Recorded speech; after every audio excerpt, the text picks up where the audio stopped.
پاکستان اور دنیا بھر میں دیکھنے اور سننے والوں کو ارشد شریف کا سلام۔ ناظرین، سابق وزیر اعظم اور پاکستان تحریک انصاف کے سربراہ عمران خان نے آج رحیم یار خان میں جلسہ کیا اور وہاں انہوں نے پہلے جو اعلانات آ رہے تھے پاکستان تحریک انصاف کی طرف سے، توقع یہ تھی کہ شاید وہ ایک آخری فائنل کال دیں گے اسلام آباد کی طرف لانگ مارچ کی، لیکن انہوں نے ایک ایلیمنٹ آف سرپرائز کا کہا اور کہا کہ میں کال شاید لانگ مارچ بھی نہ ہو، شاید کوئی دھرنا بھی نہ ہو اور ایک سرپرائز ہوگا، اور پھر انہوں نے الیکشن کی بات بھی کی۔ آج عمران خان نے کال کیوں نہیں دی اور ایک آخری کال کا انہوں نے ذکر کیا کہ آخری کال میں دوں گا، اور رانا ثناء اللہ کو کہا کہ رانا ثناء اللہ جو وزیر داخلہ ہیں ان کے لیے سرپرائز بھی ہوگا، ایلیمنٹ آف سرپرائز بھی ہوگا، اور انہوں نے حوالہ دیا کہ رانا ثناء اللہ جو انٹیریئر منسٹر ہے انہوں نے دعویٰ کیا ہے کہ پیلٹ گنز بھی منگوا لیے۔ جی ہاں، وہی پیلٹ گنز جو مقبوضہ کشمیر میں بھارتی افواج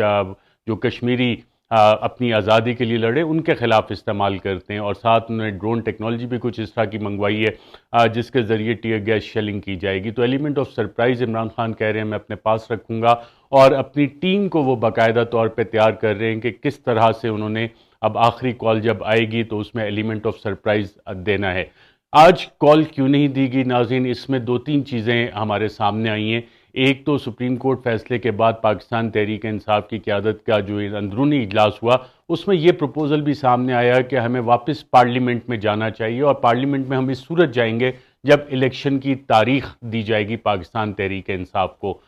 پاکستان تحریک انصاف کو کیا الیکشن کی تاریخ مل جائے گی اتنی آرام سے؟ میرا خیال ہے یہ تھوڑا سا مشکل ہوگا اتنی جلدی، کیونکہ اگر اسحاق ڈار اگلے ہفتے منگل یا بدھ کو پاکستان واپس تشریف لاتے ہیں اور وزیر خزانہ بنتے ہیں تو پھر وہ اس لیے واپس نہیں آ رہے کہ پاکستان تحریک انصاف کو الیکشن کی ڈیٹ دی جائے، وہ اس لیے واپس آ رہے ہیں کہ جو معاشی حالات ہیں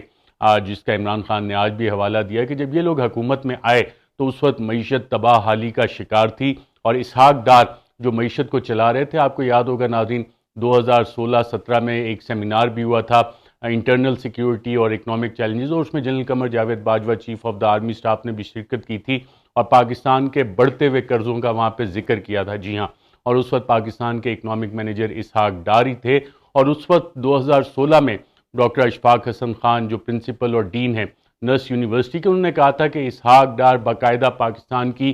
معیشت میں لینڈ مائنز لگا کے جا رہے ہیں جو ایک ایک کر کے پھٹتی جائیں گی، کوئی کہیں سے کہے گا یہ قرضہ دے دو یہ قرضہ دے دو، اور پھر 2018 کے بعد معیشت دوبارہ ری بلڈ ہوئی۔ جس ون پیج کا ذکر کیا جاتا ہے اس میں اسٹیبلشمنٹ، ہماری انٹیلیجنس ایجنسیز اور پاکستان تحریک انصاف کی حکومت نے اکٹھے مل کے کام کیا، اور بہت سارے پروپوزل جو تھے معیشت کو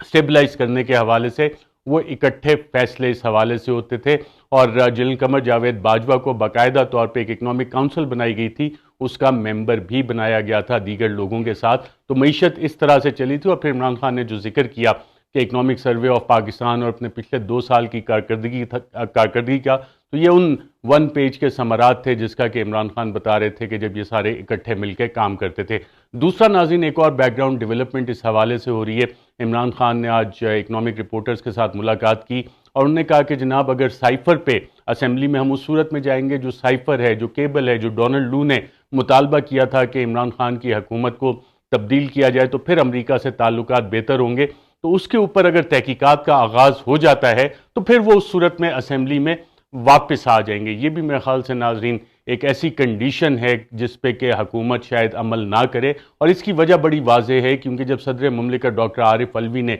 چیف جسٹس آف پاکستان کو خط لکھا، اسپیکر کو ڈپٹی اسپیکر قاسم سوری نے مراسلہ بھیجا، خط لکھا، تحقیقات کا مطالبہ عمران خان پہلے بھی جلسوں میں کرتے رہے، ابھی تک تحقیقات کا آغاز نہیں ہوا، نہ حکومت نے کوئی کمیشن بنایا، کیونکہ عمران خان اور پی ٹی آئی کے بقول اگر یہ کمیشن بن گیا تو جن چند سازشوں اور چند ہینڈلرز کا ذکر ہوتا ہے وہ بھی اس حوالے سے بے نقاب ہوں گے۔ عمران خان بار بار یہ سوال کرتے رہے جلسوں میں کہ جناب وزیر اعظم تو میں تھا، تو پھر کس کو ڈونلڈ لو کہہ رہا تھا کہ اس کو ہٹاؤ، وزیر اعظم سے ہٹاؤ، اور پاکستان کو سنگین قسم کی دھمکیاں دی گئی تھیں کہ اگر ووٹ آف نو کانفیڈنس کامیاب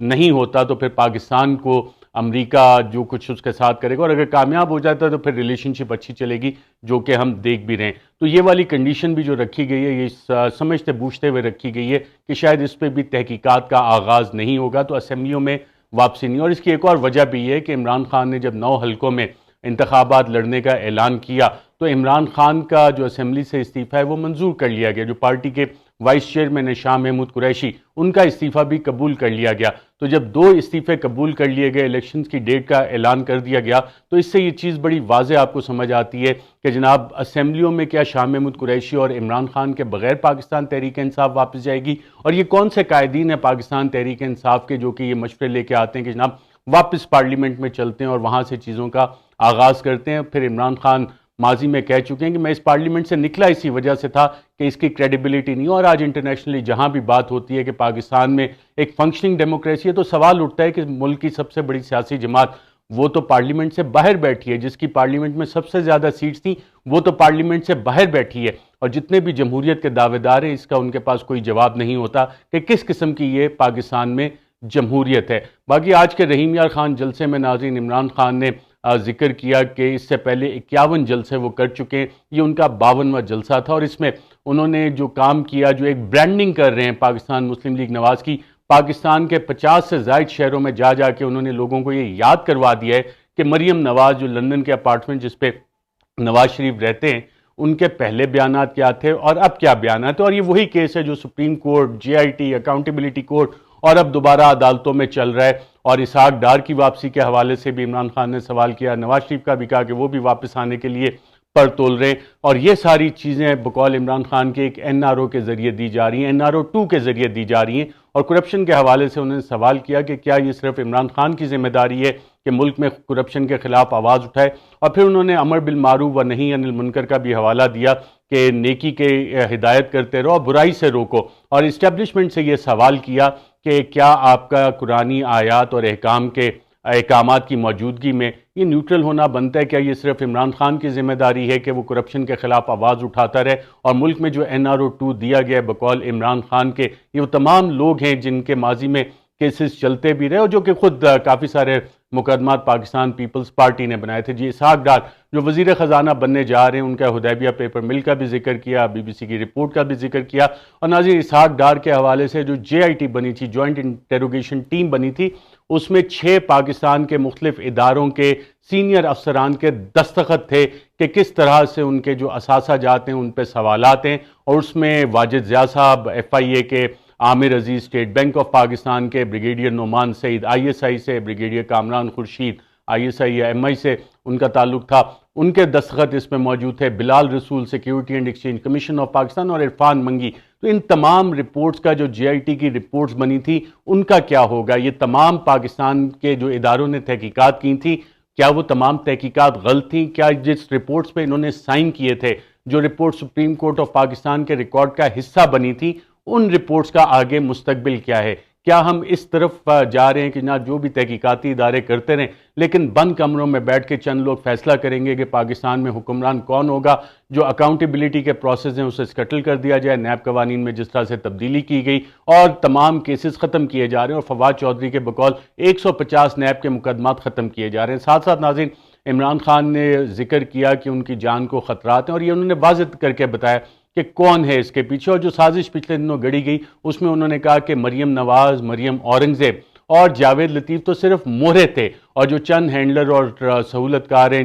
جو اس سازش میں ملوث ہیں کہ کسی نہ کسی طرح بقول عمران خان چوروں کے ٹولے کو قبول کر لیا جائے، وہ عمران خان کو جان سے مارنا چاہتے ہیں۔ انہوں نے ان 4 لوگوں کے نام لے کے ویڈیو باقاعدہ طور پہ ریکارڈ کر لیے، اور انہوں نے یہ کہا کہ جب تک ان کی جان میں جان ہے وہ پاکستان کے لیے یہ جد و جہد اپنی جاری رکھیں گے اور پاکستانی قوم کو وہ شعور دیتے رہیں گے۔ اور یہ 50 جلسے جو کیے ہیں عمران خان نے ناظرین، اور آج پاکستان کے تقریباً 60 شہروں میں، ان 60 شہروں کے مختلف مقامات پہ عمران خان کا یہ خطاب رحیم یار خان کا دکھایا گیا، اور اس کے ساتھ ساتھ جو پاکستانی میڈیا ہے اس میں چند چینلز جو ہیں وہ یہ خطاب نہیں دکھا سکے۔ وہ سینسرشپ کا بھی عمران خان نے ذکر کیا جو پاکستان میں جو صحافیوں کے خلاف اقدامات کیے گئے